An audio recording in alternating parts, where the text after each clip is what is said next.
जब पंचायत चुनाव और निकाय चुनाव खत्म हुए उसके तुरंत बाद हमने अधिकारियों को कहा कि आप अन्य गतिविधियों में अध्यापक को ना झोंकें और आप केवल अध्यापन कार्य में अध्यापक को रखें। लेकिन तब भी सरकार या विभाग का कोई ध्यान नहीं गया है। शिक्षकों को योगा कैंप में भेज दिया, अन्य किसी जो ट्रेनिंग है वहाँ भेज दिया और गतिविधियों में संलिप्त कर दिया। तो नवंबर और दिसंबर माह जो कि बच्चों का बड़ा क्रूशियल समय होता है, उस समय के दौरान अध्यापकों को अन्य गतिविधियों में लगाए रखा। बच्चों के भविष्य के साथ खिलवाड़ किया जा रहा है। विभाग के जो अधिकारी हैं वो तानाशाही कर रहे हैं। उनको समय रहते हमने बताया, लेकिन उस पर सरकार ने कोई ध्यान नहीं दिया है। और भविष्य में अगर सरकार ऐसे ही गैर शैक्षणिक कार्यों में अध्यापकों को भेजेगी तो भविष्य में अगर कक्षाओं का भी हमें बहिष्कार करना पड़ेगा तो हौसला संगठन पीछे नहीं हटेगा।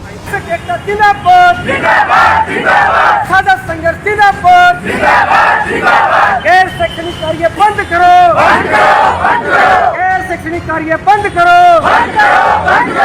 नमस्कार, डिजिटल भूमि में मैं सौरभ आपका स्वागत करता हूं। जैसे कि सब जानते हैं, हरियाणा स्कूल लेक्चरर एसोसिएशन लगातार 12 दिन से गैर शैक्षणिक कार्य को लेकर के जो है हड़ताल पर थे। वो 2 घंटे का रोज शाम को जो है एक सूचनात्मक विरोध प्रदर्शन कर रहे थे।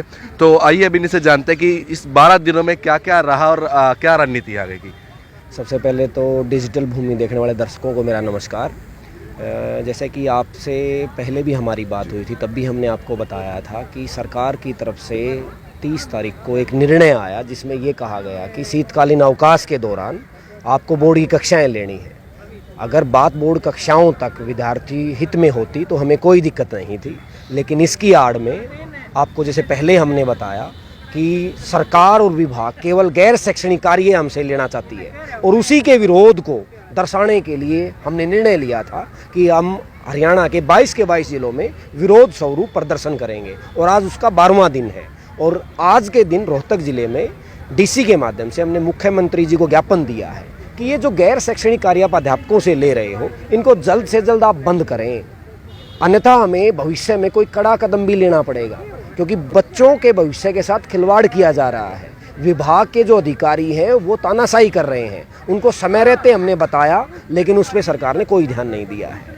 और भविष्य में अगर सरकार ऐसे ही गैर शैक्षणिक कार्यों में अध्यापकों को भेजेगी तो भविष्य में अगर कक्षाओं का भी हमें बहिष्कार करना पड़ेगा तो हौसला संगठन पीछे नहीं हटेगा। तो सतपाल जी, लगभग 3 दिनों में शीतकालीन अवकाश खत्म होने वाले हैं और जो डेट शीट है 10वीं 12वीं की वो भी डिक्लेयर हो चुकी है कल। तो अब आगे अभी क्या आपसे दोबारा जो गैर शैक्षणिक कार्य हैं अभी भी छुट्टियों के बाद भी लिए जाएंगे, किस हिसाब से जो है वर्किंग करते हैं? देखिए, पीछे जब पंचायत चुनाव और निकाय चुनाव खत्म हुए उसके तुरंत बाद हमने अधिकारियों को कहा कि आप अन्य गतिविधियों में अध्यापक को ना झोंकें और आप केवल अध्यापन कार्य में अध्यापक को रखें। लेकिन तब भी सरकार या विभाग का कोई ध्यान नहीं गया है। शिक्षकों को योगा कैंप में भेज दिया, अन्य किसी जो ट्रेनिंग है वहाँ भेज दिया और गतिविधियों में संलिप्त कर दिया। तो नवंबर और दिसंबर माह जो कि बच्चों का बड़ा क्रूशियल समय होता है, उस समय के दौरान अध्यापकों को अन्य गतिविधियों में लगाए रखा। पहले चुनाव में बिजी थे, उसके बाद अन्य गतिविधियों में बिजी रखे।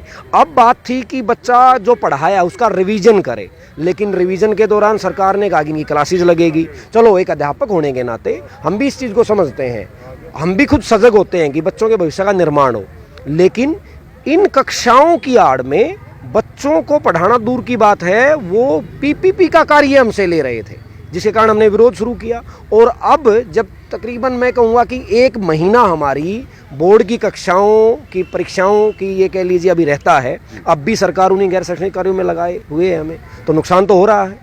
तो 10वीं 12वीं की डेट शीट आ चुकी है, जो बच्चे हैं उनके कितना % जो है सिलेबस हो चुका है, तैयारी हो चुकी है? सिलेबस लगभग हम पूरा करवा चुके हैं। अगर थोड़ा बहुत भी बाकी होगा तो वो अभी हमारे पास समय है। जनवरी के अभी 15 दिन है हमारे पास, फरवरी में हमारे पास समय रहता है। लेकिन अगर इन गतिविधियों में संलिप्त रखा जाएगा तो फिर हम वो कैसे रिवीजन करवाएंगे, जो बचा हो सिलेबस वो कैसे करवाएंगे? और इस विरोध के जरिए हमने सरकार को यही बात कही है कि जो समय बचता है और भविष्य में भी आप शिक्षक से केवल शैक्षणिक कार्य लें, गैर शैक्षणिक कार्य ना लें। तो अब क्या रणनीति आप लोग की आ गई? रणनीति यही है कि आज इस ज्ञापन के माध्यम से इस धरने को हमने समाप्त किया है, क्योंकि हमारा रेगुलर स्कूल अब शीतकालीन अवकाश के बाद शुरू हो जाएगा, ताकि हम बच्चों को पूरा समय दे पाएँ अगर सरकार गैर शैक्षणिक कार्यों में अगर संलिप्तता रखती है तो राज्य कार्यकारिणी कोई ना कोई कड़ा कदम लेगी। तो क्या अभी आपको कोई आश्वासन मिले कि आपसे कोई भी गैर शैक्षणिक कार्य नहीं लिया जाएगा? नहीं, ऐसा कोई आश्वासन नहीं है। ये केवल ज्ञापन हमने तभी दिया है कि ताकि मुख्यमंत्री महोदय तक ये बात जाए कि अध्यापक से केवल अध्यापन का कार्य लिया जाए। ठीक है, तो साथ ही आप कुछ और जो मैसेज देना चाहें गवर्नमेंट को मानना चाहिए? अध्यापक जो होता है वो अपने बच्चों के भविष्य के लिए सजग होता है और उसी सजगता के चलते वो केवल अध्यापन कार्य करवाना चाहता है। अगर पीपीपी जैसे कार्य अध्यापक से लिए जाएंगे तो वो बच्चों को ईमानदारी से नहीं पढ़ा पाएगा। तो आप सभी ने सुना कि 12 दिनों से हसला का जो एक विरोध प्रदर्शन चल रहा था गैर शैक्षणिक कार्यों को लेकर के, वो आज डीसी को सीएम के नाम ज्ञापन सौंप करके समाप्त किया गया। तो इसी के साथ जुड़े रहें डिजिटल भूमि के साथ। धन्यवाद।